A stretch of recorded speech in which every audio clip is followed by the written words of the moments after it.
Sa ating munting pag-aaral ngayon, pinamagatan natin, Survive Through Kindness.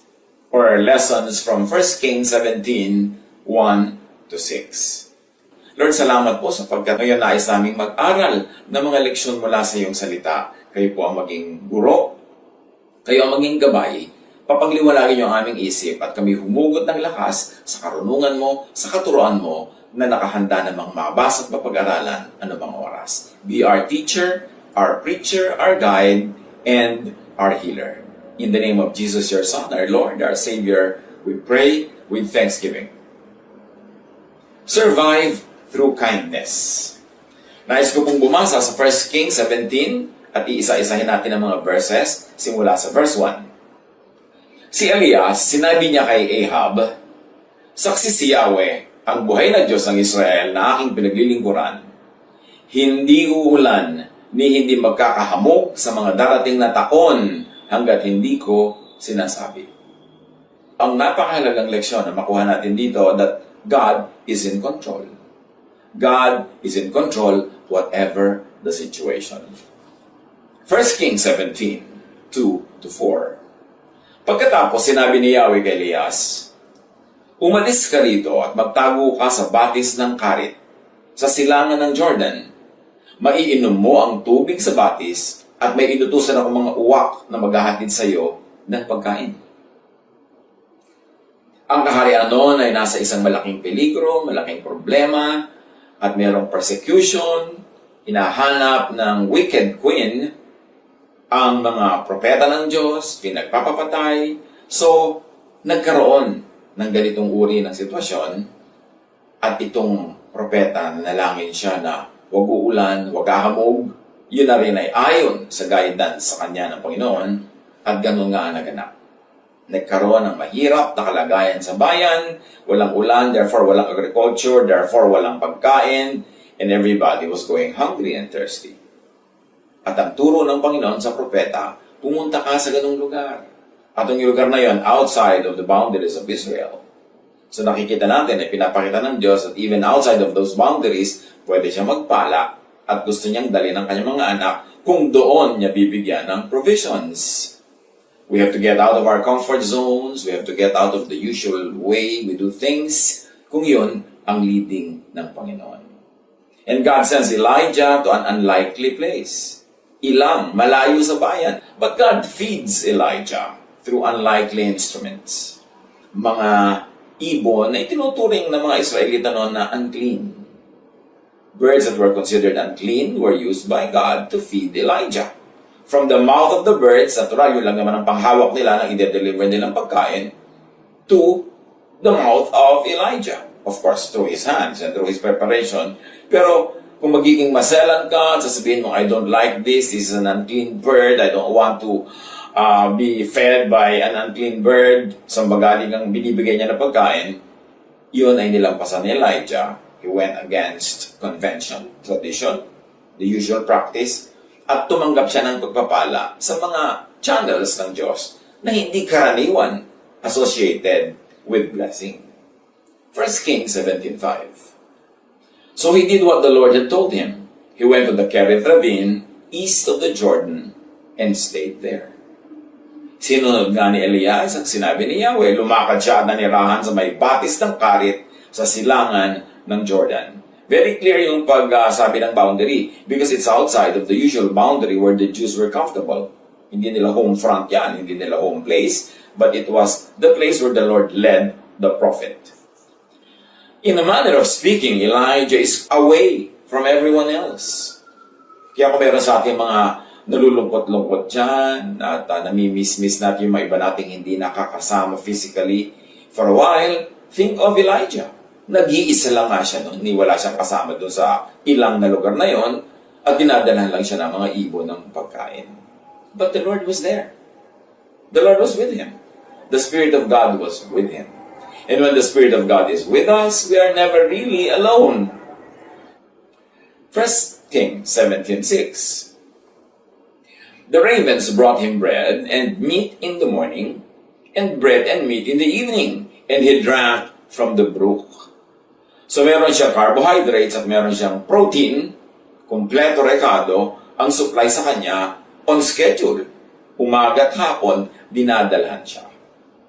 Importante na tayo'y umaasa sa Panginoon. But you know, the Lord used these ravens, so the Lord can use anybody, anything, para tayo bigyan ng mga kailangan natin sa buhay. Huwag tayong masyadong mag-alala tungkol sa mga bagay na yan.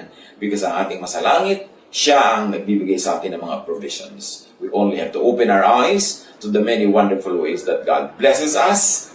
Be thankful, not be afraid, and to be conservative. Na pagtipirin naman natin, ayusin natin ang paggamit para humaba ang ating supply.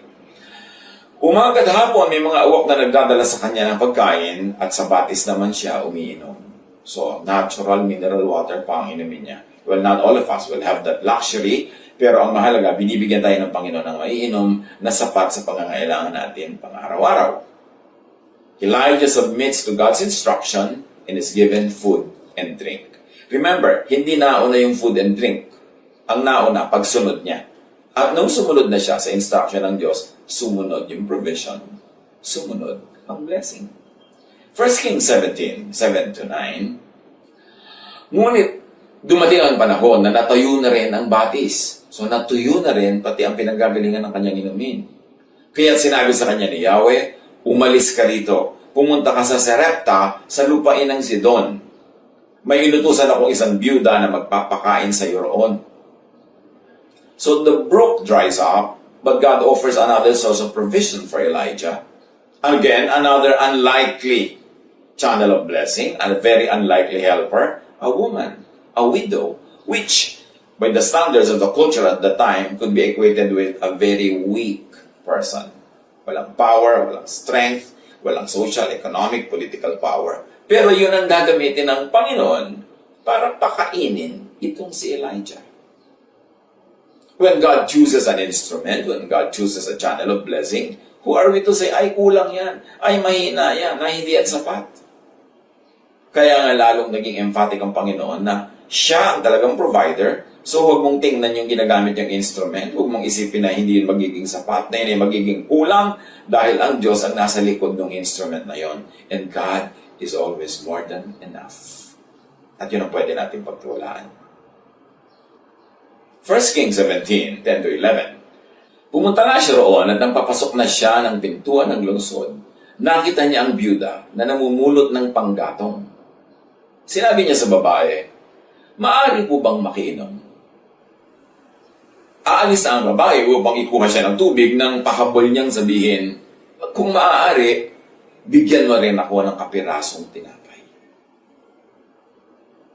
Ito ang instruction ng Diyos sa kanya eh. Yung babaeng makikita niya ang magpapakain sa kanya. So, buong lakas ng loob naman siya humingi ng maiinom. Can you imagine asking for a drink in a time of drought? Walang tubig, walang supply. Kung meron man yung babaeng itinago-tagong konting tubig, para sa kanya lang yon o sa kanyang pamilya, o sa kanyang anak. Pero ngayon, nandito ang prophet asking for water. Hindi naman nag-atubili yung babae na tumulong. Kukuha na talaga siya ng tubig. Maaring siya man ay kinausap ng Diyos, inihanda ang kanyang loob para siya maging mapagbigay kahit sa panahon ng kanyang sariling pangangailangan. Ito ang instruction ng Diyos sa propeta at maaring dun din sa babae. Dapat sensitive tayo sa pakikinig sa instruction ng Diyos. Kahit tayo may mga pangangailangan, kahit gusto natin maging selfish, kahit gusto nating sarili ang unahin, pakinggan ang tinig ng Diyos. 1 Kings 17:12. Sumagot ang babae, saksi si Yahweh, ang iyong buhay na Diyos na wala na kaming tinapay. Meron pa kaming kakaunting harina at ilang patak ng langis. Namumulot nga ako ng panggatong upang lutuin iyon at makakain man lang kami ng anak ko bago kami mamatay. Ganon kagrabe ang sitwasyon. Itong babaeng sinabi ng Diyos sa propeta, puntahan mo yun na magpapakain sa iyo. Meron siya konting tubig, kaya pwede siya magbigay. Pero nung humingi ang propeta ng tinapay, sabi niya, ang totoo, meron kaming konting-konting harina. Baka isang takot na lang yun. Meron kaming konting-konting langis na kailangan sa pagtimpla para makagawa ng tinapay. titimplahin ko na yon, lulutuin ko na yon, kaya mo ko natagpuan dito sa gate ng bayan, nangunguha ko ng mga tuyong kahoy para gumawa ako ng apoy, para magluto. Kakainin na namin, mag-inahuli naming supply, at mamamatay na kami sa gutom kasi wala namang darating na supply. Hindi umuulan, walang bunga ang mga puno, tuyo ang lahat. Ito na ang huli naming meal. Tapos humihingi yung prophet ng tinapay. Indeed, it was a very unlikely helper. Kapos na ang babae, siya pa ang hiningan. Pero kung iibigin naman niya na magbigay, may maibibigay pa siya. Kaya lang, baka mawalan na siya at ang kanyang anak o kaya mabawasan ang sana ay konting-konting pagkain na lang nila. 1 Kings 17:13-24. Sinabi sa kanya ni Elias, huwag ka mag-alala. So there was an assurance from God through the prophet. That's why I like to believe that this woman was also spoken to by the Spirit of God. Kasi hindi naman madaling maniwala sa isang estranghero, no matter how much of a prophet he might look. Kung yung tiyan mo na ang nakataya, pagkain mo na ang nakataya, huling supply mo na ang hinihingi. So sabi ng prophet, huwag kang mag-alala. At yan ang laging sinasabi ni Jesus, di ba? Fear not. Huwag kang matakot. Huwag kang kabahan. Buuin mo ang iyong loob. Patiwasayin mo ang iyong isip. Why? Because God is in control. God is in heaven and God knows what's happening. Pumunta ka na at gawin mo ang iyong sinabi sa patuloy ng propeta. Ngunit ipagluto mo muna ako ng isang maliit na tinapay. So sabi niya, sige, kunin mo na yung inumin na iinumin ko, pero ipagluto mo muna ako ng maliit na tinapay, tapos iluto mo yung natira para sa inyo mag-ina. Test kaya to.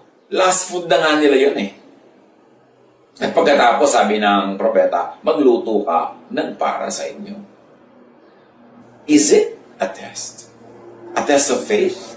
Uunahin pa ang prophet kesa sa sariling anak. Every single cell in the body of a usual, normal person would refuse that. Siyempre, self-preservation muna. Ako muna, anak ko muna, bago iba. Pero ang babaeng ito was put on trial. Make or break to. Susundin ba niya ang propeta? At maaaring mawala ang lahat ng kahit konti na lang niyang huling kakainin? O maaaring totoo ang kanyang sinasabi na huwag ako mag-alala dahil may dahilan siya para sabihin huwag ako mag-alala? 1 Kings 17:13-24 sa pagpapatuloy. Sabi ng propeta, huwag ka mag-alala sapagkat ganito ang sabi ni Yahweh, Diyos ng Israel. Hindi ninyo mauubos ang harina sa lalagyan at hindi rin matutuyo ang langis sa tapayan hanggat hindi sumasapit ang takdang araw na papapatakin na ni Yahweh ang ulan. So God, through the prophet, promises and not provisions. Sabi ng prophet, huwag ka mag-alala. Ipakain mo sa akin yung hinihingi ko, ipainom mo sa akin ang iniinom na gusto ko, at magluto ka ng para sa inyo mag-ina, at kalimutan mo yung sinasabi mong isang dakot na lang ang harina nyo, konti na lang, ilang patak na lang ang langis mo. No. Gawin mo itong sinasabi ko dahil itong pinapagawa ng Diyos at hindi ka magugutom sa buong panahon hanggang pumatak ang ulan, tumubo ang mga halaman, mamunga, at bumalik ang lahat sa dati. The woman had to choose. Maniniwala sa propeta, give her everything and receive or lose everything. Or not believe, that's the other choice. Not give her everything and be able to eat something once and then die of hunger afterward. Hindi yan madaling pagpilian kung tayo ang nasa lugar. Susundin ko ba siya at makikinig ako sa sinasabi niya, hindi ako magugutom buong panahon ng taggutom? O hindi ako makikinig? At least kakainin ko itong huling meal, di bali na at least nagkaroon man akong huling meal kahit ako mamatay sa gutom after. Ano ang gagawin ng babae? Sa pagpapatuloy, ginawa nga ng babae ang utos ni Elias. Yung pakikinig sa isang talagang God-led voice, pakikinig sa udyok ng Espiritu na nadidinig mo sa iyong isip at sa iyong puso ay nadarama mo, that makes a difference. Make or break. The woman chooses to believe. The woman chooses to be kind in a time of need. the woman chooses to give little of what she had, hindi naman hiningi lahat may matitira rin sa kanya. Uunahin lang nga niya yung propeta. Maaring yun ang test part ng element ng kwento na ito. Pero hindi naman hiningi lahat, may matitira. The woman chose to divide the little that she had para merong mapakain, hindi lang siya, hindi lang anak niya, pati ang stranger na ito. At sa pagpapatuloy ng binabasa natin, at hindi naubos ang pagkain ni Elias at ng mag-ina sa loob ng maraming araw. Hindi nga naubos ang harina sa lalagyan at hindi rin natuyo ang langis sa sisidlan, tulad ng sinabi ni Yahweh sa pamamagitan ni Elias. Kahanga-hanga. God's word and promise is realized in what the prophet said. Natupad. At ito'y natupad because the woman believed. The woman chose to believe. And even, not on a spiritual level, on a practical level lang, the woman chose to be kind and to be good in such a time that there was a lot of reason not to be kind and not to be good. And because of that choice, her life, the life of her son, were spared. And not only that, she was able to minister to God's man, the prophet. Yung kwentong yan, bagamat matanda, very fresh ang application. Kasi noon at hanggang ngayon, pare-pareho lang naman. Sabi nga ni Solomon, there is nothing new under the sun. Lahat pa ulit-ulit lang. Kaya yung need noon, need pa rin ngayon. Who was God then is still God now. God reigns. Pag gusto kang i-bless ng Diyos, walang makakapigil. Kaya ang mahalaga, patuloy tayong manalig, patuloy tayong maging mabuti, maging mabait, sapagkat sa pagbibigay natin ng ating mga tinatangkilik na galing din naman sa Diyos, doon naman tayo nabibigyan din. Kung magbigay man tayo, actually, una na tayo nakatanggap, kaya tayo may naibibigay. At kung nagbibigay pa tayo, that is the way for God to continue giving us the supply. Napaka-dramatic, napaka-cinematic na nangyari. Matapos lutuin ng balong ito ang kahuli-hulihang patak ng langis at kahuli-hulihang mga harina niya, kinabukasan, pagsilip niya sa loob ng banga, may laman na naman. Meron na namang harina at meron na namang langis. Luto na naman siya. Kain na naman sila sa araw na yun. Kinabukasan, pagtingin niya, meron uli.